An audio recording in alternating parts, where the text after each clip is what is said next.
আজকের পুরো দিনটা কেটে গিয়েছে সুন্দর একটা পুরস্কার এবং অনেক অনেক আনন্দ নিয়ে। সেই আনন্দগুলোই আজকে আপনাদের সাথে শেয়ার করব।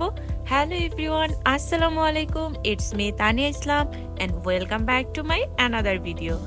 আজকে ছিল তারুণ্যের উৎসব 2025 এবং দিনটি ছিল অনেক বেশি স্পেশাল। এখানে প্রত্যেক ডিপার্টমেন্টে ছিল আলাদা আলাদা স্টল, যে স্টলের ভিতরে আবার বিক্রি করা হচ্ছিল বিভিন্ন ধরনের নকশি পিঠা। পাশাপাশি ছিল দেয়ালিকা। প্রত্যেক ডিপার্টমেন্টে আলাদা আলাদাভাবে এখানে দেয়ালিকা তৈরি করেছে বৈষম্য বিরোধী ছাত্র আন্দোলনকে নিয়ে। আমাদের ডিপার্টমেন্ট থেকেও আমরা সুন্দর একটা দেয়ালিকা করেছিলাম। তাছাড়া রয়েছিল স্বলিখিত কবিতা আবৃত্তি এবং বক্তব্য প্রদান।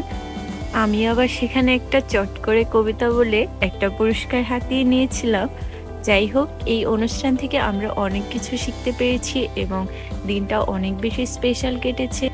এই উৎসবটাকে শুধুমাত্র পিঠা উৎসব বললে ভুল হবে। এটি ছিল তারুণ্যের মিলন মেলা, যেখানে হচ্ছে আমাদের ভার্সিটির অনেক আপু ভাইয়াদের সাথে দেখা হয়েছে এবং আমরা অনেক কিছু শিখতে পেরেছি। সো এটাই ছিল আজকে আমাদের তারুণ্য উৎসবের পুরো দিন। So everyone, thanks for watching.